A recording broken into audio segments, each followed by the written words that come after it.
اس کے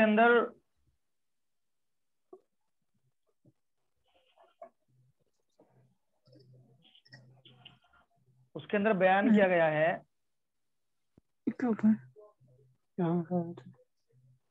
الٹا یہ شارٹ ویڈیو کہ اللہ تبارک و تعالی اللہ کے بارے میں اس کے اندر بیان کیا گیا ہے. سبق کے اندر آج شروعات میں ایک چھوٹی صورت ہے قل یا ایھا الکافرون. قرآن کریم جو ہماری کتاب ہے اور جو اللہ کا کلام ہے وہ ایک ایسی کتاب ہے کہ اس کے اندر اللہ رب العزت نے تمام کی تمام چیزوں کو بیان فرما دیا.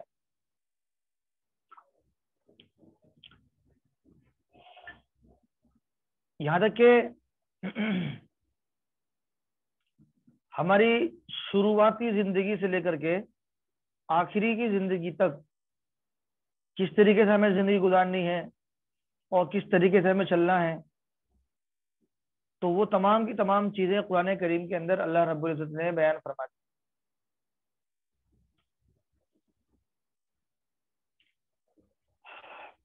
آپ علیہ الصلوۃ والسلام جب لوگوں کو قرآن کریم کی دعوت اور اللہ کے ایک ہونے کی دعوت دے رہے تھے تو کچھ کافروں نے، کچھ لوگوں نے آپ علیہ الصلوۃ والسلام سے فرمایا کہ اے محمد، تم جو ایک اللہ کی دعوت دیتے پھرتے ہو تو ایسا کر لیتے ہیں کہ کچھ دن تم ہمارے معبودوں کی عبادت کر لیا کرو اور کچھ دن ہم تمہارے معبود کی عبادت کر لیا کریں جس معبود کی تم دعوت دیتے ہو.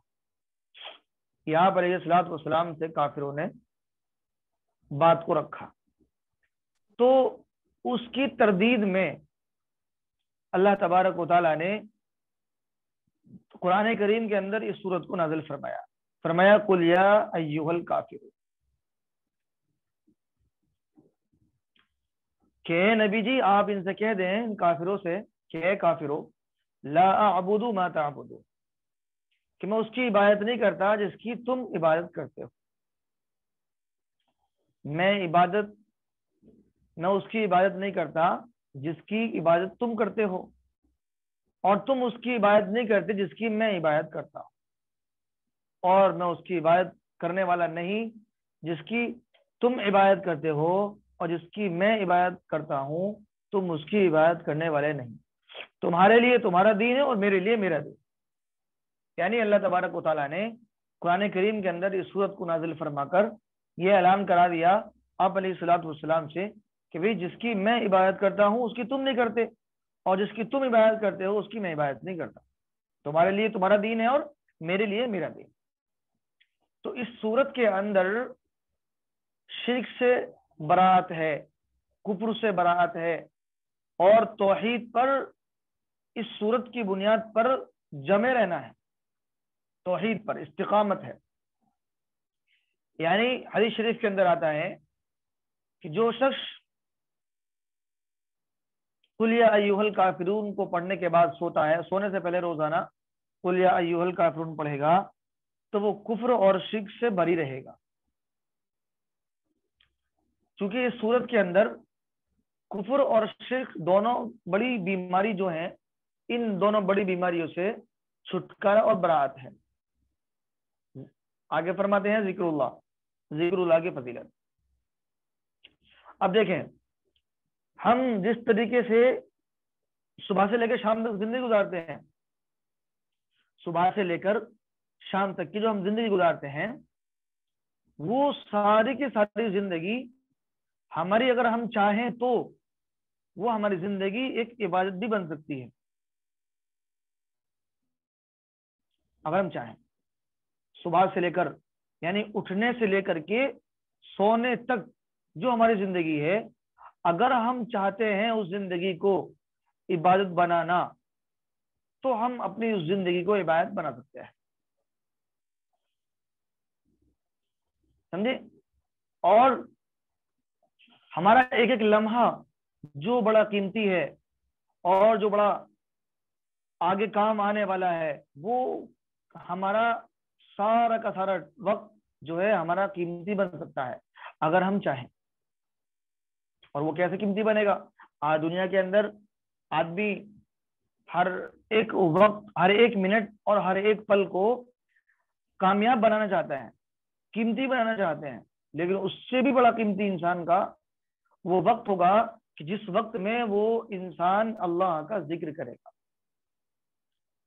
ہم دنیا کا ذکر کرتے ہیں، دنیا کا تذکرہ کرتے ہیں، دنیا کے معاملات کے اوپر بات کرتے ہیں، دنیا کی تمام کی تمام چیزوں کے اوپر ہم بات کرتے ہیں، صبح سے لے کے شام تک دنیاوی باتیں ہم بے شمار کرتے ہیں۔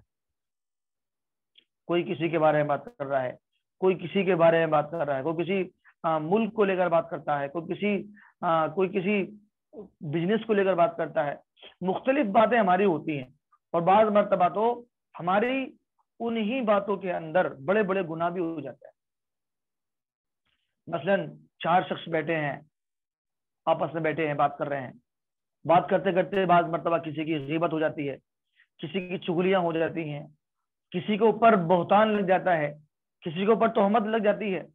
یہ ساری کی ساری چیزیں ہماری روز مرہ کی زندگی کے اندر ہوتی ہیں، لیکن چونکہ ہم نے اس کو وقت گزارنے کا مشغلہ بنا لیا کہ بھئی وقت بہت ہے ہمارے پاس، ہم اپنے کام سے مصروف، جو ہماری مصروفیات تھی اس سے ہم فری ہو گئے، کھانا بنانا تھا کھانا بنا لیا، کپڑے واش کرنے تھے وہ سب ہو گیا، جو گھر کی ضرورتیں تھی وہ ساری کی ساری مکمل ہو گئی، جو گھر کی صاف صفائی تھی وہ ساری کی ساری چیزیں ختم ہو گئی۔ اب کیا ہے، اب ہمارے پاس وقت بچ گیا، اب اس وقت کو، بچے ہوئے وقت کو ہم کس طریقے سے گزاریں؟ بعض لوگ موبائل میں لگ جاتے ہیں، بعض لوگ ٹی وی کے اندر لگ جاتے ہیں، بعض لوگ جو ہے کھیل کود کے اندر لگ جاتے ہیں۔ ان تمام کی تمام چیزوں میں لگ کر کے مقصد ہوتا ہے کہ ہم اپنے وقت کو گزار لیں، وقت ہمارا جو ہے گزر جائے، اور وقت جبکہ گزارنے کی چیز نہیں ہے، وقت گزارنے کی چیز نہیں ہے۔ فرمایا الوقت اثمن من الذهب، کہ وقت جو ہے سونے سے بھی زیادہ قیمتی ہے۔ ہم دیکھتے ہیں نا مارکیٹ کے اندر گولڈ کی کتنی قیمت ہے آج کی ڈیٹ میں، ہمارے سب کے دلوں کے اندر ایک گولڈ کی ویلیو، ایک قیمت ہے، گولڈ کتنا مہنگا ہے۔ تو اسی گولڈ کو لے کر فرمایا الوقت اثمن من الذهب، کہ وقت ہمارا جو ہمارے پاس ہے، جس کو ہم آج یوں ہی بیکار میں گزار رہے ہیں، یہ وقت ہمارا سونے سے بھی زیادہ قیمتی ہے۔ جو سونا مارکیٹ میں یعنی جو گولڈ ہے اس سے بھی کئی گنا زیادہ قیمتی ہمارا وقت۔ تو اس لیے ہم چاہیں اپنے وقت کو قیمتی بنانا، تو ہم اپنے وقت کو قیمتی بنا سکتے ہیں۔ وہ کیسے بنے گا؟ وہ اللہ کے ذکر سے بنے گا۔ جب ہم اللہ کا ذکر کریں گے، چلتے پھرتے اٹھتے بیٹھتے، تو پھر کیا ہے کہ ہماری زبان جو ہے ذکر کرنے والی بن جائے۔ حدیث شریف کے اندر آتا ہے،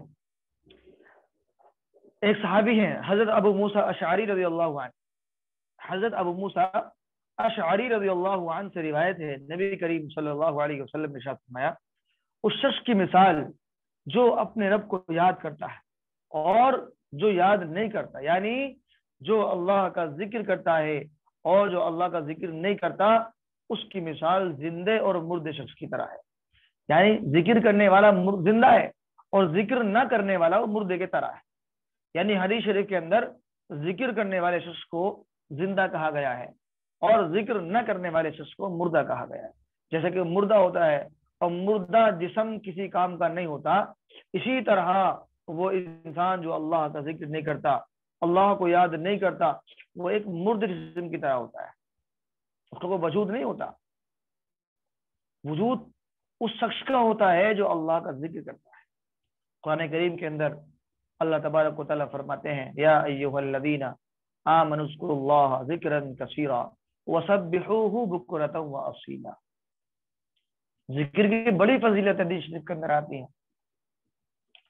حدیث شریف کے اندر آتا ہے جو اللہ کو یاد کرتا ہے، جو اللہ کا ذکر کرتا ہے، تو اللہ تعالیٰ اس کے ساتھ ہوتے ہیں۔ اللہ فرماتے ہیں کہ جب بندہ میرا ذکر کرتا ہے تو میں اس کے ساتھ ہوتا ہوں، اور جب بندہ میری طرف ایک بالشت، یہ ہمارا ایک بالشت ہے، ایک بالشت بڑھتا ہے تو میں اس بندے کی طرف ایک ہاتھ بڑھتا ہوں۔ جو بندہ میری طرف چل کے آتا ہے اور جو بندہ میری طرف چل کے آتا ہے میں اس کی طرف دوڑ کے چلتا ہوں. یہ اللہ تبارک و تعالیٰ کی صفت ہے, اللہ کی عادت ہے, اور یہ اللہ کی محبت کی علامت ہے کہ اللہ اپنے بندے سے کتنی محبت فرماتے ہیں. یہ اس بندے سے محبت فرماتے ہیں کہ جو بندے اللہ کا ذکر کرتے ہیں, جو بندے اللہ کو یاد کرتے ہیں. اس لیے قرآن کریم کے اندر بھی اللہ نے فرمایا کہ اے ایمان والو اللہ کا کثرت سے ذکر کیا کرو, اور آگے فرمایا وَسَبِّحُوهُ بُكْرَةً وَأَصِيلًا, اور صبح اور شام کی تسبیحات کو مکمل کیا کرو, صبح شام اللہ کا ذکر کیا کرو. اس لیے ہمارے بزرگوں نے, ہمارے اکابرین نے, ہمارے بڑوں نے جو بتایا ہے صبح شام کا ذکر, یعنی صبح کو بھی 3 تسبیح, شام کو بھی 3 تسبیح, یہ وہی ذکر ہے. اس کا قرآن کریم کے اندر تذکرہ ہے کہ صبح شام اللہ کا ذکر کیا کرو. وَسَبِّحُوهُ بُكْرَةً وَأَصِيلًا, صبح شام کی تسبیحات کو پورا کیا کرو. صبح کو فجر کی نماز کے بعد ذکر ہے, عصر کی نماز کے بعد ذکر ہے. صبح کا ذکر, صبح کا الگ ذکر ہے, شام کا بھی ذکر ہے. صبح کو بھی 3 تسبیح اور شام کو بھی 3 تسبیح. ہمارے پاس وقت ہوا کرے, فرصت ہوا کرے,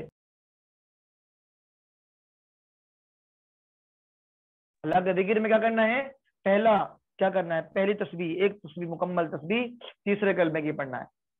سبحان اللہ والحمد للہ ولا الہ الا اللہ واللہ اکبر ولا حول ولا قوت الا باللہ العلی العظیم. اگر ہمیں تیسرا کلمہ یاد ہے تو ہم تیسرا کلمے کی تسبیح پوری کریں, مکمل کریں. دوسری تسبیح جو پڑھنی ہے, دوسری تسبیح پڑھنی ہے ہمیں درود شریف.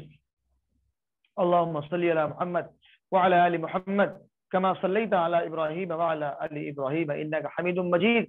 اگر یہ درود شریف زیادہ لمبا لگتا ہے تو اس کے علاوہ دوسرے درود شریف ہے, بہت سارے درود شریف ایسے ہیں جو چھوٹے چھوٹے درود شریف ہوتے ہیں, اس کو پڑھ لیا کریں. جس طرح ایک چھوٹا درود شریف ہے اللہم صلی علی محمد للنبی الامی وعلی آلہ وسلم تسلیما, اس کو پڑھ لیا کریں 100 مرتبہ, اس کو پڑھ لیا کریں. 2 تسبیح ہو گئی.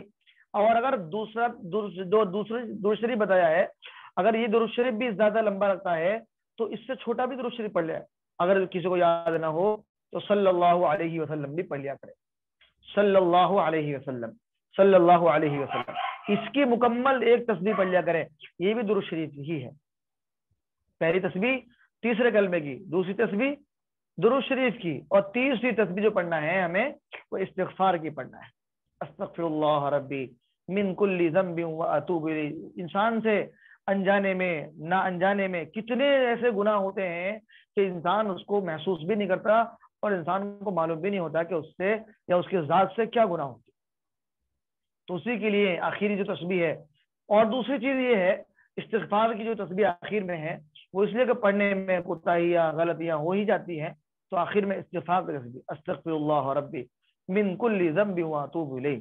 استغفار جب پڑھ لیں گے تو یہ 3 تسبیح مکمل ہوگی. پہلی تسبیح سبحان اللہ یعنی تیسرے کلمے کی تسبیح, دوسری تسبیح درود شریف, اور تیسری تسبیح استغفار.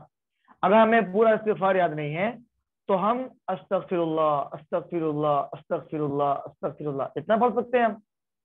تو یہ ہماری صبح اور شام کا اللہ کا ذکر ہو گیا, جو حدیث شریف کے اندر بتایا ہے اللہ کے ذکر کی فضیلت, کہ ذکر کرنے والا زندہ اور ذکر نہ کرنے والا مردہ ہے.